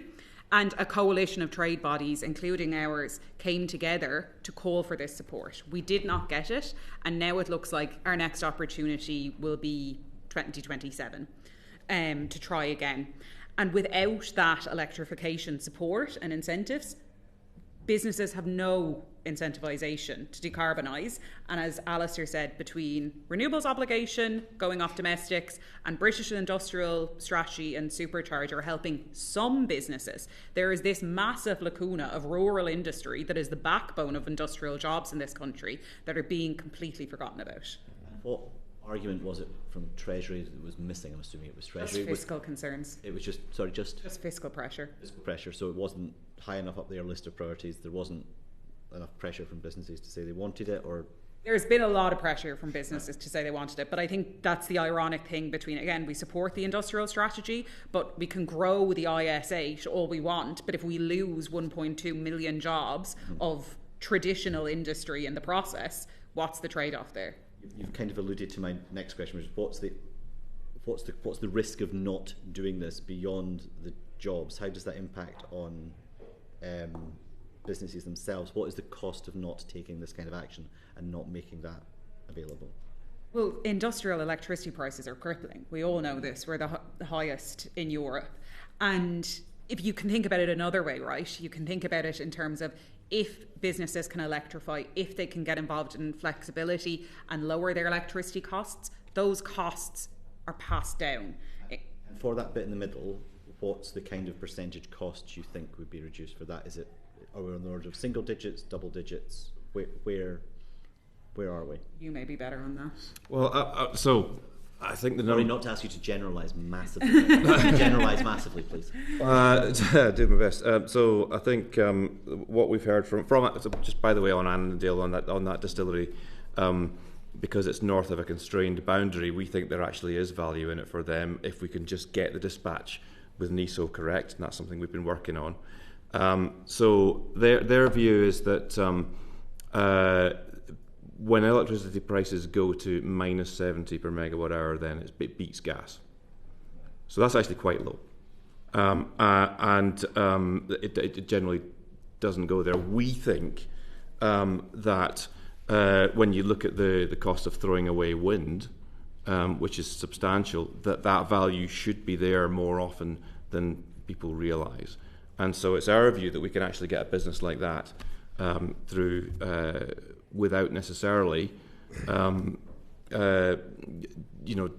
sort of operational subsidy. And we in the flexibility industry have never asked for an operational subsidy for flexibility, but they would not be in the position to consider that had they not had capital support, because the capital could not have come on the basis of the investability that's there in the market today. Right. So we need to get to the stage where people will put their own cash in, which means consistent purchase. There needs to be some incentive. And sorry, just finally, given our costs are much, much higher than most of our trading partners, are other countries doing something better than us in this regard? And are there any lessons we can learn particularly, or is there something? So Flexitricity only works in Great Britain. We don't even work in Northern Ireland. So I'm do you know of any other examples where particularly commercial and industrial businesses have managed to keep their electricity costs down in this kind of way? But it's very hard to find a comparator, because every government, every nation has its own opinion about what constitutes public good infrastructure and what constitutes a bill. But it's the again the Treasury's measurement of what constitutes public good versus business investment. This should be a business cost, therefore you're on your own, or this is public good and you should Treasury. Public good, we pay for the roads. Yeah. People buy their own petrol. Right. That's the value. Yes. Thank you, Chair. Thank you. Thank you, Chair. As you were saying earlier that we need to focus on the big contributors to flexibility, with EVs being one of them. What is currently, is there an actual noticeable impact of EVs on demand flexibility, on reducing peak demand and system costs? Is there a noticeable impact at the moment? So, I mean, if I could grab the beginning of that one, I would just say that electric vehicles that are following tariffs don't charge on peak. they charge at night. And I think the way we look at it, for about 7,000 electric vehicles, probably a bit less than that, a few thousand electric vehicle charge points. Sorry, let me just revise that. Around about 1,000 electric vehicle charge points, each of which is about 7 kilowatts, you actually end up with a reasonably consistent megawatt of flexibility available during the charging periods. Now, when NESO was balancing the system in the old days of big power, having at their hands 1,000 megawatts of reserve was good money. They liked that. That's a good number. Maybe 1,600 and they're absolutely peachy. Now, when we're talking about 20, 30 gigawatts of wind swinging and maybe 15 gigawatts of solar swinging with the changes in the weather and the cloud cover and so forth, they need more. But if you look at electric vehicle charge points, if every home that has a driveway or a garage or access to had a 7 kilowatt charge point, and they all charged at once, that's twice as much electricity as the grid has ever transmitted at peak. So the numbers are enormous. And if you treat them as a balancing problem, the cost of handling it is ruinous. If you treat that as a balancing resource, then the cost of the balancing the system becomes absolutely routine and affordable. Okay. If there are drawbacks to having, because Alistair's talked about it in terms of being a resource and a problem. Do you think there are drawbacks to having more electric vehicles with bidirectional charging plugged into the grid? And if so, what are those drawbacks? So first of all, let me just follow up on what Alastair just said. So these are for the first time in the future energy scenarios quantifies in a very similar way to what Alastair just said, between 0.1 gigawatt to 0.3 gigawatts of up to 2030 of peak demand reduction because of the effect of this electric vehicle charging, flattening residential peak demand. Now, coming to your question on drawbacks of V2G, well, it depends on the kind of investment. So there are locational constraints around areas where low carbon technologies are increasing at fast pace, particularly in southern England. So in a sense, over-investing in those technologies, including V2G, in areas which are already congested, can bring about an increase in those congestion costs, if you like. There are also equity considerations to be made. So how much of a public investment should be happening? One would say you need to hold that back until we have a higher penetration of electric vehicles. So it depends a bit on what kind of investment and the location, in a sense. There can be drawbacks. You're saying with equity, essentially, at the moment, only a small proportion of the population have it. So it's not. You're saying it's not reasonable to spend public money because it's only benefiting what are probably likely to be disproportionately affluent part of the population. Is that the point you're making? Yes, and we're familiar with the sort of business model of one buys one's own charger and can afford it, and because they can afford an electric vehicle and so on. But I'm speaking primarily around public roads and public investment in V2G in other parts in other locations. So that's what I wanted to clarify. Okay. And given we've got the new mileage charge coming, but we've also got grants being given to encourage electric vehicles, do you think the government's sending mixed signals on EV adoption, and does that have consequences for flexibility? I don't think that's a mixed signal. I mean, I understand that parts of media or can be filtered through an interpretation of the charge is primarily around use of the road and congestion, and it's, in my opinion, completely consistent with our view of cars and vehicles and how roads are paid for in this country. So I do not think that's a mixed signal, but perhaps Alastair wants to say. Well, I mean, I actually kind of agree with that, and I'm also definitely not the person to answer whether or not the government is sending mixed signals on EVs. It's where I am a little bit cautious, and forgive me, I know I'm flanked by two people who are more enthusiastic about vehicle to grid than I am. I am actually kind of not bothered about people discharging their car in order to support the grid as a choice. It's a bit more cost in doing that. I think it's going to be a niche sport, frankly. And most of it is smart charging. Now, the equity point that Jacopo brought in is fundamental, because if we find ourselves in a position where we subsidise people with £50,000-60,000 cars to do something smart with their charging, while at the same time there are families where the children go to sleep in their coats because they can't afford to heat any part of their house, then we have made a terrible mistake. And so when we look at, as I say, efficiency first, tariff second, flexibility third, we need to make sure that what we're doing is equitable. I wouldn't say, though, that electric vehicles are always going to be a niche sport. We're all going to be, electric vehicles of one sort or another are in the hands of a very large number of people because people need them for their lives, and they will be electric in the future. So that part needs to be affordable. Say you're quite relaxed about EVs, then do you see the heat pumps and the heat storage that you were talking about earlier? You see this as far more important? Is that? I think electric vehicles are massively important, but I'm talking about smart charging of them as being the priority more than vehicle to grid, more than discharging into the grid. Everybody needs heat, and if we burn gas in leaky homes forever, then obviously we're fools and we're making a national mistake. And the question of how we deal with that is something that I know government's interested in, which is why the Warm Homes Plan is there. As you remedy that, you do create flexibility, because a well-insulated home with thermal storage is flexible. I think there is a kind of slightly different tack and coming back to the inconsistency point.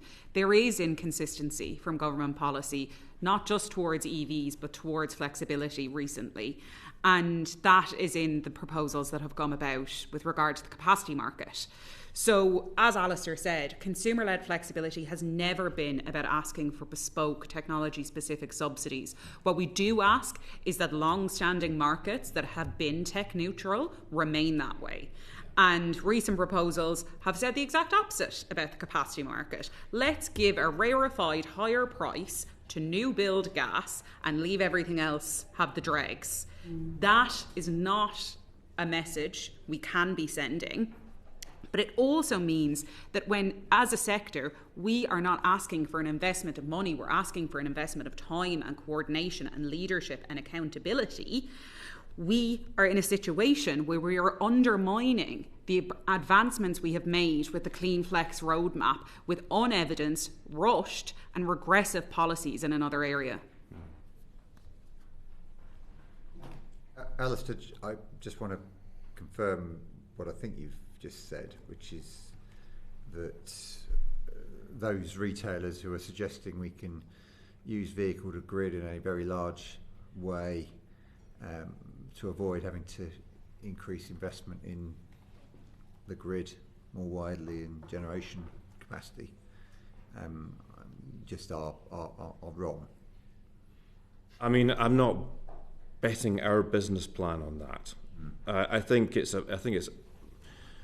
we don't need that to succeed, particularly given what we can do with smart charging. We can do an awful lot with smart charging.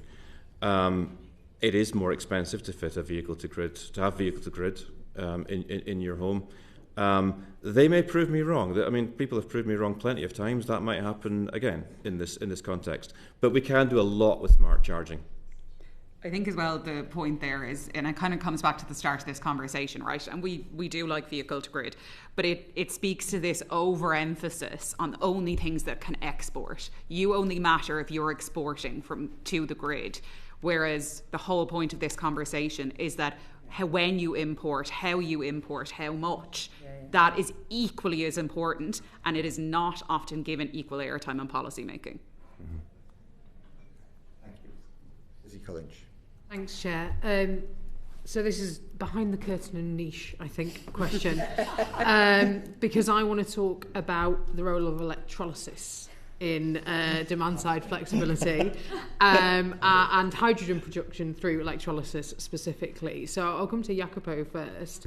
And do you think that hydrogen produced through electrolysis is going to have a significant role in demand-side flexibility in Great Britain anytime soon?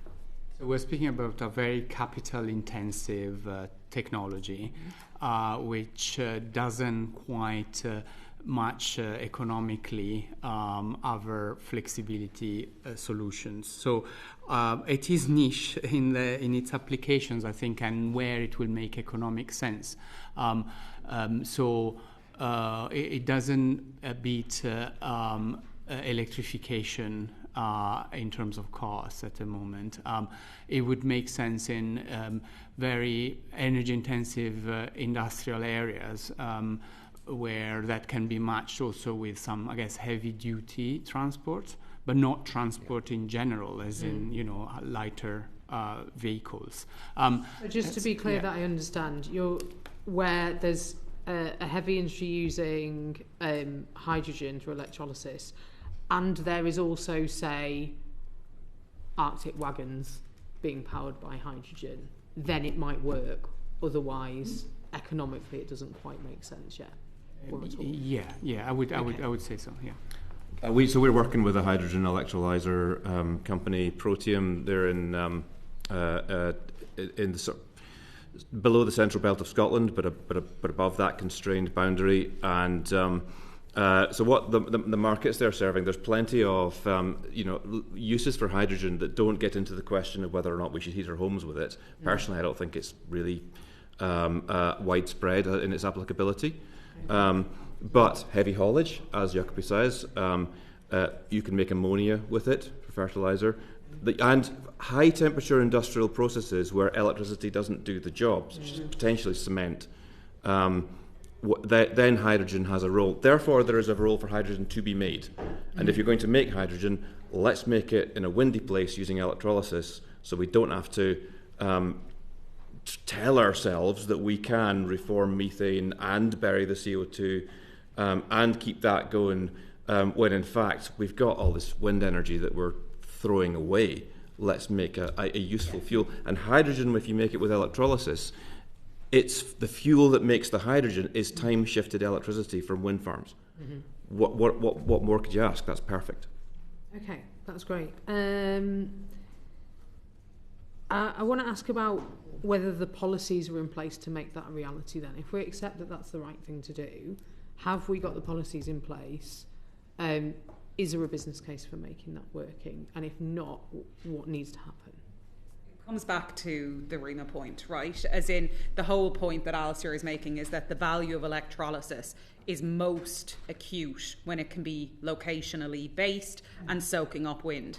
We still don't have the Reform National Pricing Delivery Plan. And as long as we don't have that, there is uncertainty and it is happening in a black box.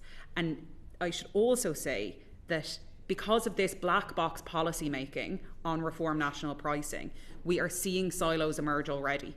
So the Strategic Spatial Energy Plan, which is supposed to be the centrepiece of Reform National Pricing, continually tells stakeholders that they're not interested in distributed connected demand, which, I have to laugh at, because why does the transmission system exist if not to serve distribution? And equally, the next level down of spatial planning, the regional energy strategic plans, or the RESPs, are not mentioned once in the July REMA decision, despite its emphasis on flexibility.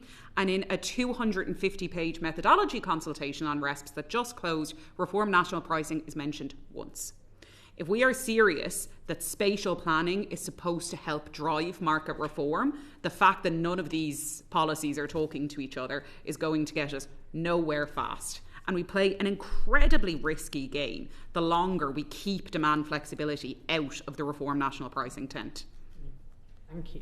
Very helpful. Any further comments on that? So with Protean, we brought them into the capacity market, which is obviously, that means that they are willing to come off if there's a supply crisis for the duration of that crisis. That was a nightmare, but we got them through. Sometimes these hurdles are kind of unnecessary and they're buried in the details again.